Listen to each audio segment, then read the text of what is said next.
Hey everyone, and welcome back to the ATD Movie Channel. I'm Tony, and today I'll be reviewing Aquaman, the latest superhero blockbuster directed by James Wan and starring Jason Momoa. Let's jump right into it. So, I finally got a chance to see Aquaman. I've been really busy at work, and I went yesterday, and guys, I'm going to be totally honest with you, I loved it. I loved a lot about it, and I want to share with you what some of those things are. Now, obviously, the character's been sort of a joke in the DC comic universe for a long time. Now, that started to change with the DCEU, and especially when Jason Momoa was cast, we knew it was going to be a little bit different. This was going to be a badass Aquaman, and finally, the character gets his own solo film.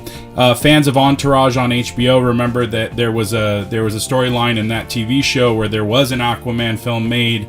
Now art is now translated to real life with this solo outing. So let's jump right into it. I'll tell you kind of some of the things that I really liked about the film.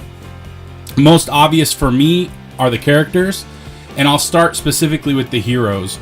Arthur Curry and Aquaman is a very intriguing character, and I'll tell you why. Jason Momoa was the perfect casting choice. He has that tough bravado, but he also has the ability to portray some of the things that the character is going through beautifully.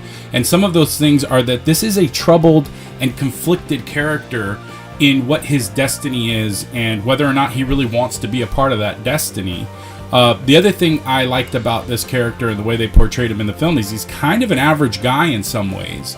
We see him in his relationship with his father and just the way he carries himself and the way that he faces some of the things that he does in his real life before all the grandeur and the craziness of this journey begins. I really felt like they did a good job of creating a character that we liked, whether he was doing the action stuff or not. And that's a tricky thing in these action films. So kudos to the script for writing a character that we liked, even outside of the Aquaman suit. The other character that I want to talk about is Mera, played by Amber Heard. She had a bit role in Justice League, and then obviously she gets really fleshed out in this movie. She's committed to the role, and her character's smart and noble. She wants to fight for what's right, even if that means breaking some rules. And it's hard to juggle a character like this because she obviously has a way of thinking and a way of how she wants to live her life, and then all the craziness and chaos of the Atlantis kingdom. I don't want to spoil anything here, so I'm being a little bit vague, but once you see the movie, you'll see what I mean. She wants to do what's right, but is not afraid to break the rules to do it. So I really like the way that they did this character justice. The villains in this movie are really good.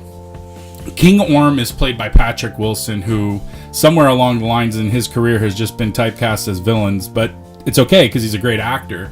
And there's believable motivations behind what King Orm is doing. And for a spectacle film like this, I think it's important that the villain have viable, relatable motivations, or else it's just going to fall flat and we're not going to buy into what's happening. And I think they did a good job here, and Patrick Wilson is great. I felt like he was still trying to prove himself as a king to the kingdom of Atlantis, and he was still ruthless enough that we would fear him while he was on screen, and that's a nice balance that they juggle. The other villain in the movie is Manta, played by, I'm going to try to pronounce it right, Yahya Abdul-Mateen. And the character is also believable in his motivations. It's a big part of what happens towards the beginning of the film. And I think that the script is perfect in the way that it justifies his existence in the movie at all. I don't want to spoil it, but it's just perfect in relation to why he's in the movie, why he's doing what he's doing. And there's some things that happen at the beginning of the movie. We don't even realize the importance of them until later in the film. I just thought it was a great character, and the script, again, is really good in that it doesn't overstuff the film with characters. We see enough of them that they're justified for being in the film at all. The other supporting characters I want to emphasize are Queen Atlanta, played by Nicole Kidman, Volko, played by Willem Dafoe, and King Nereus, played by Dolph Lundgren. Just for the sake of time, I can't get into each one of the characters, but all three characters and all three actors portraying those characters really brought something important to the narrative, not just in terms of story and plot, but also to the heart of the film and the tone of the film and what kind of story the filmmakers were trying to tell. I thought that these three actors and characters were perfect additions. The other thing I really liked about the movie is the story. The origin story with a twist. Now, most superhero solo films, you find out how the character got their powers and sort of how they learn how to use their powers, and then in the third act, there's a final showdown. This movie doesn't do that. It's got a nice twist to the superhero origin story where it's more about the hero's origin and finding himself rather than discovering his powers and how to use them. So I thought it was just a beautiful twist on something that we've just become so accustomed to. And in this superhero age of film, we're looking for movies that change things up and do things differently. And Aquaman does that perfectly. It really is more of an emotional journey for Aquaman than it is a discovery of power.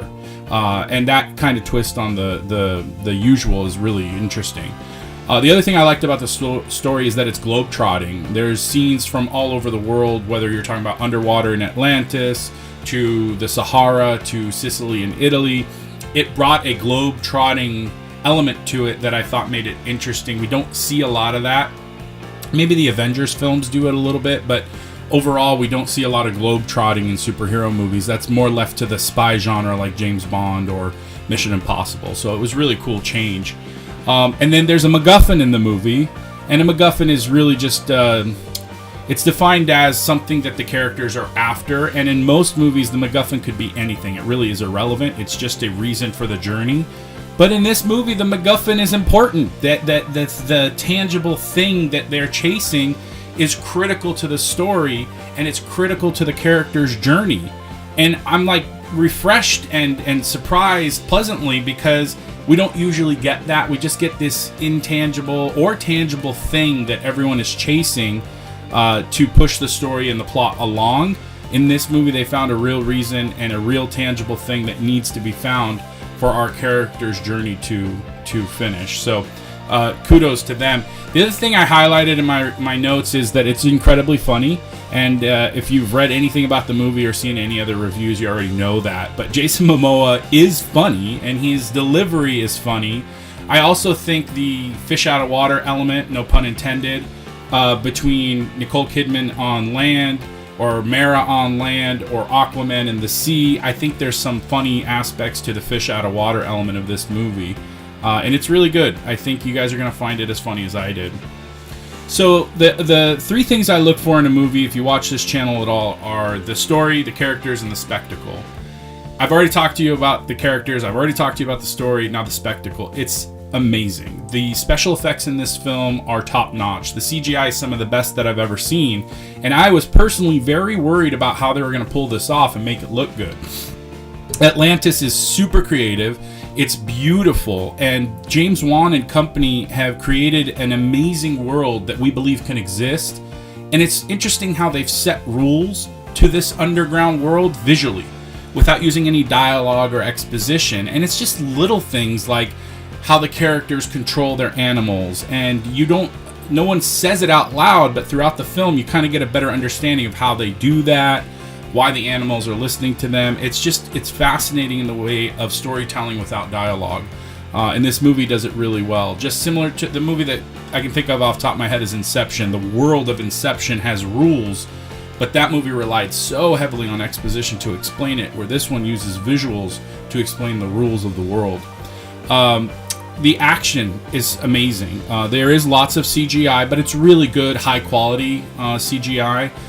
The underwater stuff works really well, like I mentioned earlier. And then the other thing I really enjoyed was Aquaman's powers are tastefully done in a more realistic way. It's not as campy as some of the things that we've seen in other media.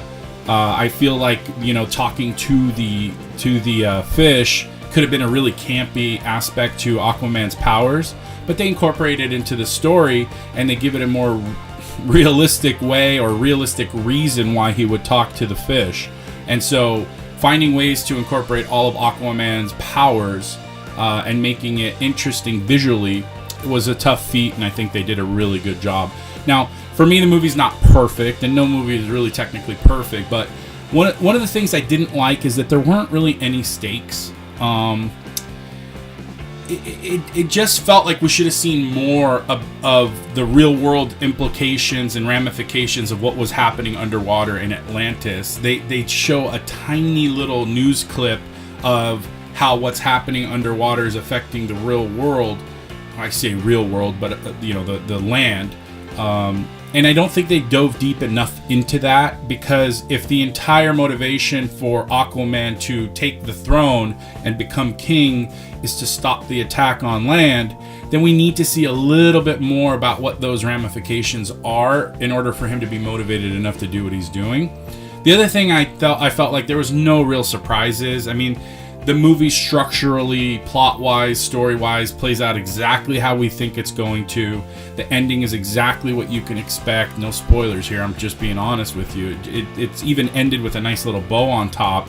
And it would have been nice to see them shake it up a little bit in regards to the ending, not just give us what we expected. So, not a huge criticism, but something that did annoy me in that everything worked out exactly how I figured it would. So I guess in conclusion, I'm going to give this a lot of praise. This is easily my favorite DCEU film. I loved Wonder Woman, and it is a fantastic film, and it deserves all the critical and commercial success that it received. But I just felt like this one will stand the test of time a little bit better. Wonder Woman's just about 2 years old, and I couldn't tell you all the plot points in that movie, but I do feel like this one will have a more lasting impression on fans, both of the DCEU, both of superhero films, but of just films in general. This one was really cool. It was a very, very fun adventure.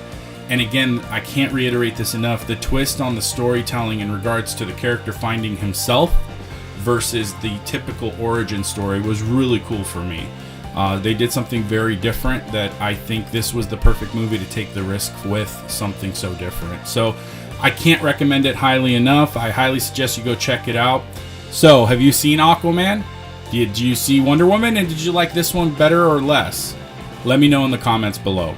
If you enjoyed the video, give me a thumbs up. And don't forget to subscribe to the channel to be notified of content uploaded regularly. You can find other movie reviews on the channel as well. Thanks for watching my review of Aquaman. I'll talk to you soon.